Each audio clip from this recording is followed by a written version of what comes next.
विष्णु जिनका नाम है, बैकुंठ जिनका धाम है, जगत के उन पालनहार को हमारा शत शत प्रणाम है।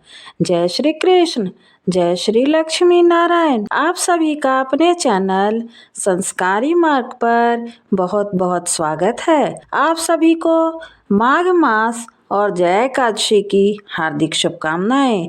आज हम सुनेंगे माघ मास शुक्ल पक्ष में एकादशी व्रत का महात्म और जय एकादशी व्रत की कथा। उसके बाद एकादशी माता की आरती। यदि आप चैनल पर नए हैं तो हमारे चैनल को सब्सक्राइब करके बेल आइकन जरूर प्रेस कर दें ताकि आगे आने वाले वीडियो की जानकारी आपको समय से पूर्व मिल जाए। कथा पसंद आए तो कमेंट बॉक्स में जय श्री लक्ष्मी नारायण अवश्य लिखें। तो चलिए सुनते हैं संपूर्ण एकादशी की व्रत कथा। महात्म। अम्बरीश पाकुवंशीय परम वीर राजा थे। वह भागीरथ के प्रपौत्र, वसुवत मनु के पौत्र और नाभा के पुत्र थे।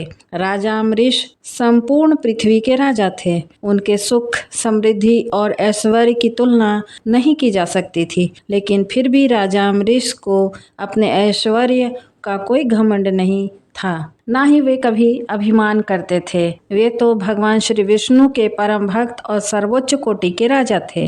इस भौतिक जीवन की नश्वरता को भली भांति वे जानते थे। अम्बरीश महाराज सदैव परम भगवान की भक्ति में लीन रहते थे। राजा अम्बरीश ने अपने मन को भगवान श्री कृष्ण के चरण चिंतन में, वाणी को गुणगान में, हाथों को श्री हरि के मंदिर को झाड़ने बुहारने में, कानों को अच्युत के पवित्र चरित्र सुनने में, नेत्रों को भगवान के विग्रह के दर्शन करने में और अंगों को भगवत सेवकों के स्पर्श में, नासिका को भगवान के चरणों पर चढ़ी हुई तुलसी की गंध लेने में और जिह्वा को भगवत प्रसाद का रस लेने में, पैरों को श्री नारायण के पवित्र स्थानों में जाने में और मस्तक को ऋषिकेश के चरणों की वंदना में लगा रखा था। दूसरे संसारी लोगों की भांति वे विषय भोगों में लिप्त नहीं रहते थे।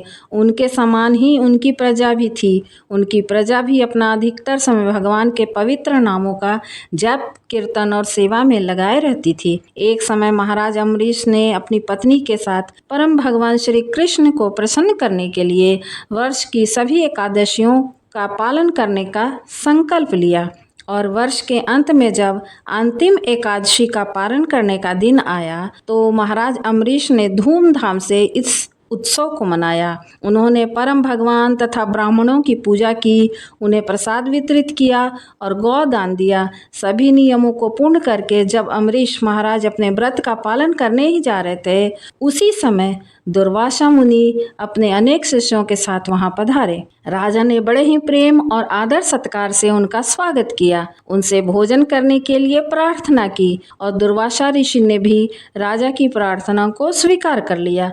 लेकिन भोजन करने से पहले वे यमुना तट पर स्नान करने के लिए चले गए। इधर राजा अम्बरीश को निर्धारित समय पर अपने एकादशी के व्रत का पारण करना था। जैसा कि हम सभी जानते हैं कि एकादशी का पारण हमेशा ही शुभ मुहूर्त में एक निश्चित समय के अंतर्गत करना होता है।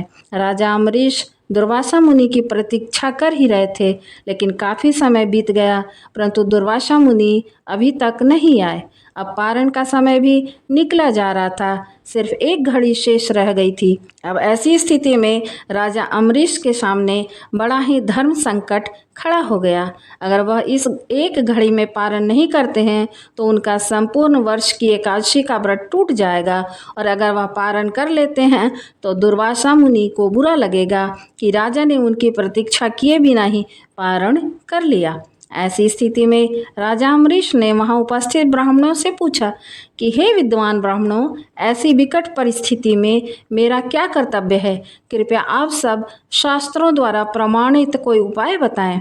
राजा की स्थिति को देखते हुए ब्राह्मणों ने कहा कि हे राजन, इस स्थिति में शास्त्रों का कथन है कि आपने इन सभी एकादशियों का पालन संपूर्ण निर्जल रहकर किया, इसलिए अगर आप भगवान के चरणामृत को स्वीकार कर लेते हैं तो इस जल से आपका पारण हो जाएगा और इस प्रकार आप दुर्वासा ऋषि को भी संतुष्ट रख पाएंगे। हे प्रिय भक्तों, यह सुनकर राजा ने वही किया जो ब्राह्मणों ने कहा।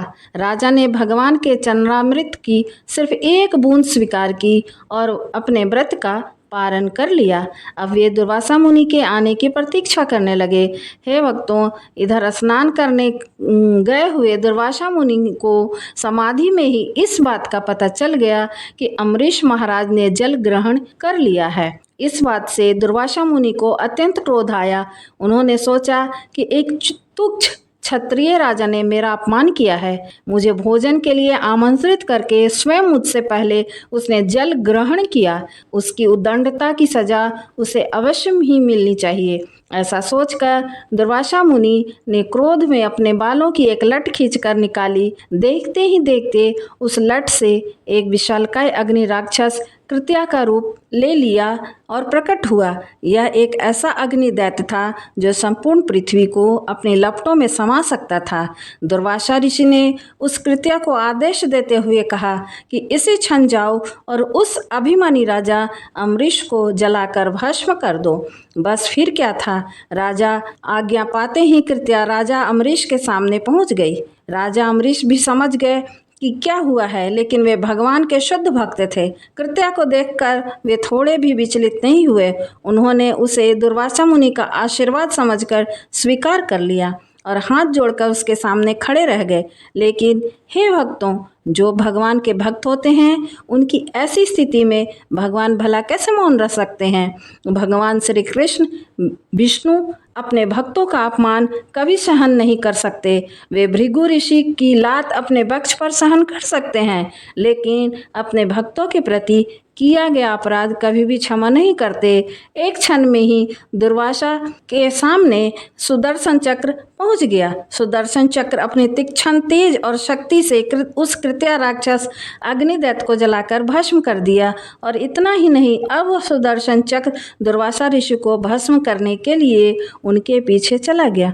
जब दुर्वासा मुनि को यह पता चला तो वे अत्यंत लज्जित और भयभीत होकर सुदर्शन चक्र से बचने के लिए चारों दिशाओं में भागने लगे। सुदर्शन चक्र ने हर जगह उनका पीछा किया।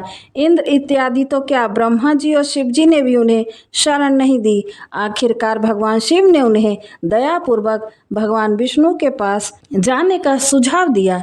भय से कांपते हुए दुर्वासा ऋषि उसी क्षण भगवान नारायण के पास पहुंच गए। उनसे प्रार्थना करते हुए कहने लगे कि हे प्रभु, आप इस संसार के आदि और अंत हैं। आपके नाम का स्मरण करने मात्र से मनुष्य नारकीय जीवन मुक्त हो जाता है। आपके भक्त महाराज अम्बरीश के प्रति मैंने घोर अपराध किया है।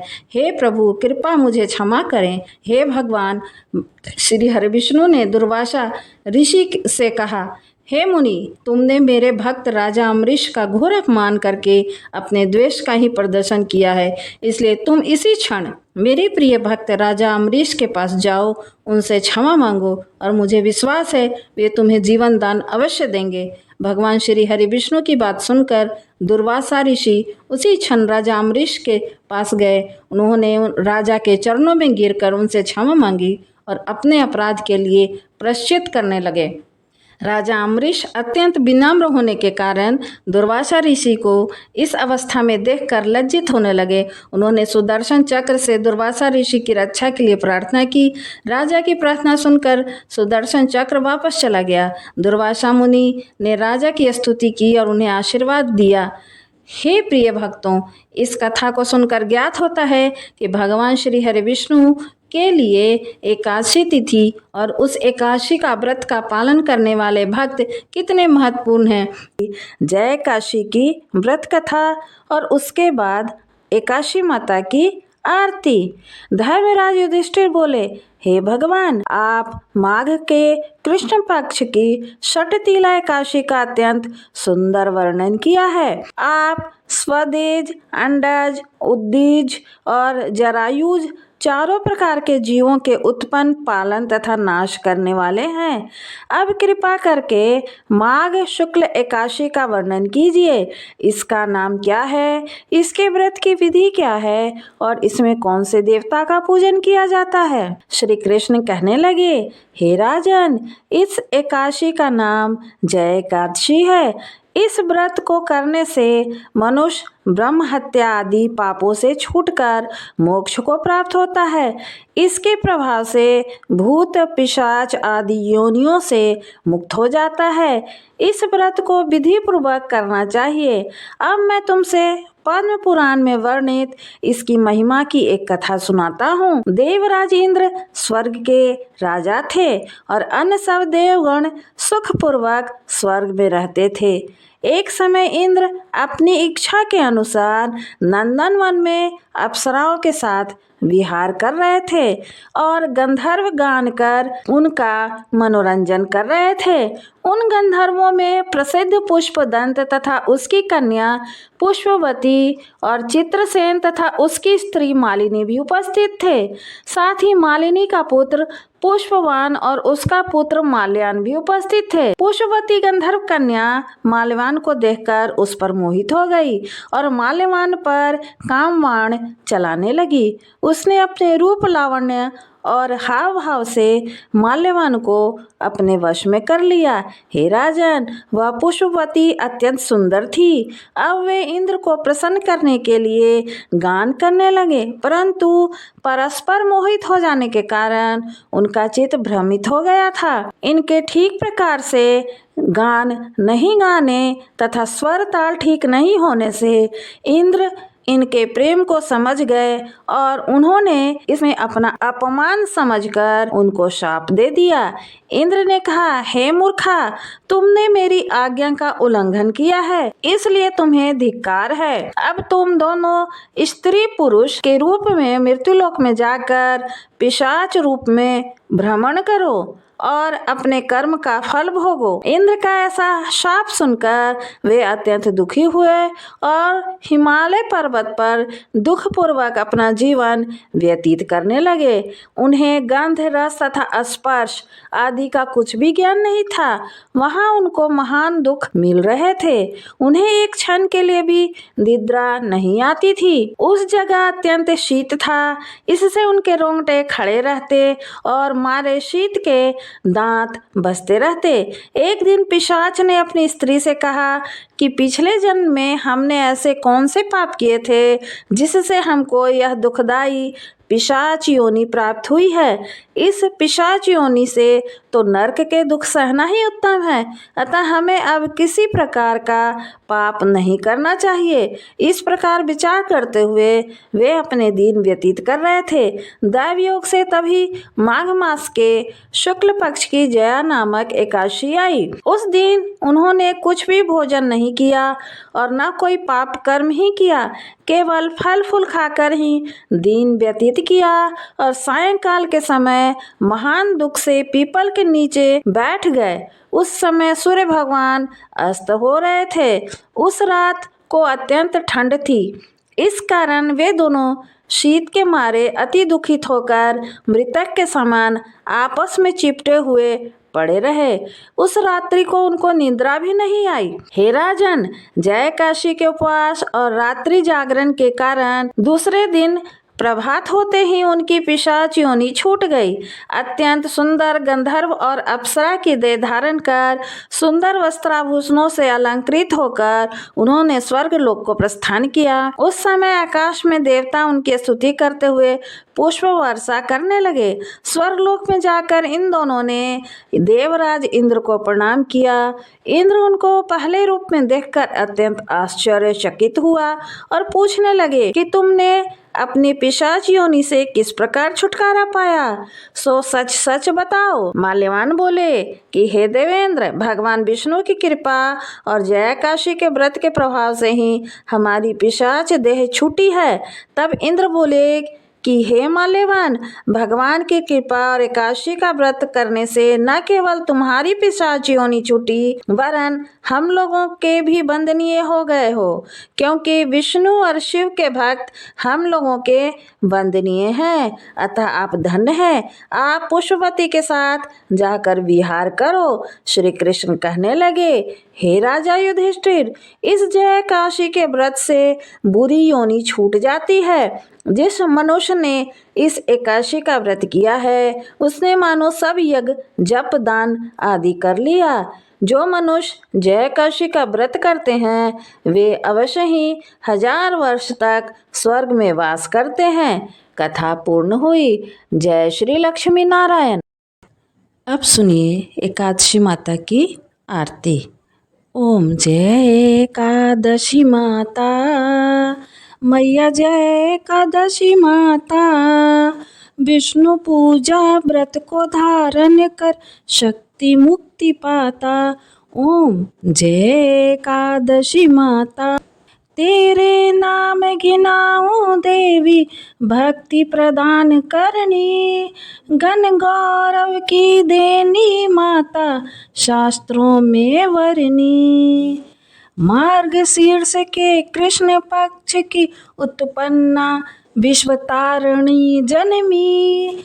शुक्ल पक्ष में हुई मोक्षदा मुक्तिदाता बन आई। ओम जय एकादशी माता। विष्णु पूजा व्रत को धारण कर शक्ति मुक्ति पाता। पौष के कृष्ण पक्ष की सफला नामक है। शुक्ल पक्ष में होए पुत्रदा आनंद अधिक रहे। ओम जय एकादशी माता। नाम षटतीला माघ मास में कृष्ण पक्ष आवे। शुक्ल पक्ष में जया कहावे विजय सदा पावे। ओम जय एकादशी माता। विजया फागुन कृष्ण पक्ष में शुक्ला अमल की। पाप मोचनी कृष्ण पक्ष में चैत्र महाबली की। ओम जय एकादशी माता।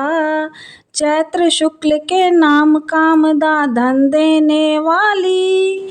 नाम बरूथनी कृष्ण पक्ष में वैशाख माहवाली। ओम जय एकादशी माता। शुक्ल पक्ष में होए मोहिनी अपरा ज्येष्ठ कृष्ण पक्षी। नाम निर्जला सब सुख करनी शुक्ल पक्ष रखी। ओम जय एकादशी माता। योगिनी नाम आषाढ़ में जानो कृष्ण पक्ष करनी। देवशैनी नाम कहायो शुक्ल पक्ष धरनी। ओम जय एकादशी माता। कामिका श्रावण मास में आवे कृष्ण पक्ष कहिए। श्रावण शुक्ला होए पवित्र आनंद से रहिए। ओम जय एकादशी माता। अजा भाद्रपद्र कृष्ण पक्ष की परिवर्तनी शुक्ला। इंदिरा अश्विन कृष्ण पक्ष में व्रत से भवसागर निकला। ओम जय एकादशी माता। पाप कुंशा है शुक्ल पक्ष में आप हरनहारी। रमा मास कार्तिक में आवे सुखदायक भारी। ओम जय एकादशी माता। देवोत्थानी शुक्ल पक्ष की दुखनाशक मैया। पावन मास में करूं विनती पार करो नैया। ओम जय एकादशी माता। परमा कृष्ण पक्ष में होती जन मंगल करनी। शुक्ल मास में होए पद्मिनी दुख दारिद्र हरणी। ओम जय एकादशी माता। जो कोई आरती एकादशी की भक्ति सहित गावे। जन गुरु दीता स्वर्ग का वासा निश्चय वह पावे। जय जय एकादशी माता। मैया जय एकादशी माता। विष्णु पूजा व्रत को धारण कर शक्ति मुक्ति पाता। ओम जय एकादशी माता। यदि वीडियो पसंद आया हो तो कृपया हमारे चैनल को लाइक शेयर और सब्सक्राइब करें ताकि आगे आने वाले वीडियो की जानकारी आपको समय से पूर्व मिल जाए। धन्यवाद।